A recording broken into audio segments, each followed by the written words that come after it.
ಕ್ರಿಸ್ತನಲ್ಲಿ ಪ್ರೀತಿಯಿಂದ ಕರೆಯಲ್ಪಟ್ಟಂತಹ ಎಲ್ಲ ನನ್ನ ಸಹೋದರ ಸಹೋದರಿಯರಿಗೆ ಯೇಸು ಕ್ರಿಸ್ತ ನಾಮದ ಮುಖಾಂತರ ವಂದಿಸುತ್ತಾ ಮಾರ್ಚ್ 1ಕ್ಕೆ ನೇಮಕವಾದ ರಾತ್ರಿಯಾಗೀತೆ. ನೀತಿವಂತನು ಸಾಯುವಂತೆ ನಾನೂ ಸಾಯಬೇಕು, ನನ್ನ ಕಡೆ ಅಂತ್ಯವು ಅವರಂತೆಯೇ ಆಗಲಿ. ಅರಣ್ಯಕಾಂಡ 23ನೇ ಅಧ್ಯಾಯ 10ನೇ ವಚನ.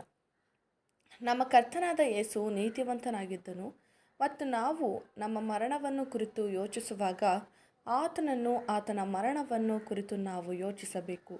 ಮತ್ತು ಆತನು ತನ್ನ ಜೀವವನ್ನು ಅರ್ಪಿಸಿದಂತೆ ನಾವು ಸಹ ನಮ್ಮ ಸಹೋದರ ಸಹೋದರಿಗಾಗಿ ನಮ್ಮ ಜೀವವನ್ನು ಅರ್ಪಿಸಬೇಕು ಎಂದು ನೆನಪಿನಲ್ಲಿ ಇಟ್ಟುಕೊಳ್ಳಬೇಕು.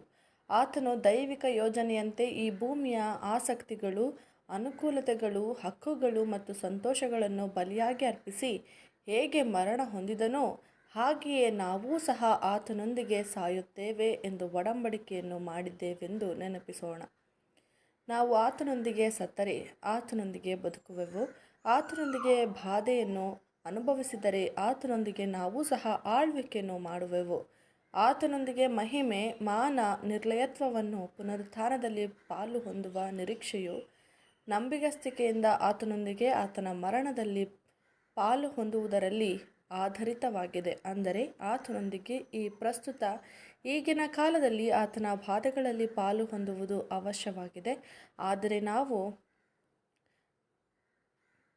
ಪಿಸ್ಗಾದ ತುದಿಯಲ್ಲಿ ನಿಂತಿರುವ ನಿರೀಕ್ಷೆಯಂತೆ ಧರ್ಮೋಪದೇಶ ಕಾಂಡ 3ನೇ ಅಧ್ಯಾಯ 27ನೇ ವಚನ. ನಮ್ಮ ಒಳ ಮನುಷ್ಯನು ಬಲ ಹೊಂದಿರುವಾಗ ಮರಣ ಅಥವಾ ಅದರ ಪಾಡುಗಳು ಏಕೆ ನಮ್ಮನ್ನು ತಡೆಯಬೇಕು? ಇಲ್ಲ, ಈ ಎಲ್ಲ ವಿಷಯದಲ್ಲೂ ನಾವು ಸಂತೋಷ ಪಡುತ್ತೇವೆ ಮತ್ತು ನಮ್ಮ ಕರ್ತನು, ವಿಮೋಚಕನು ಮತ್ತು ನಮ್ಮ ತಲೆಯಾದ ಕ್ರಿಸ್ತನ ಮೂಲಕ ನಾವು ಜಯವನ್ನು ಸಾಧಿಸುತ್ತೇವೆ ಎಂಬುದೇ. ಆಮೆನ್.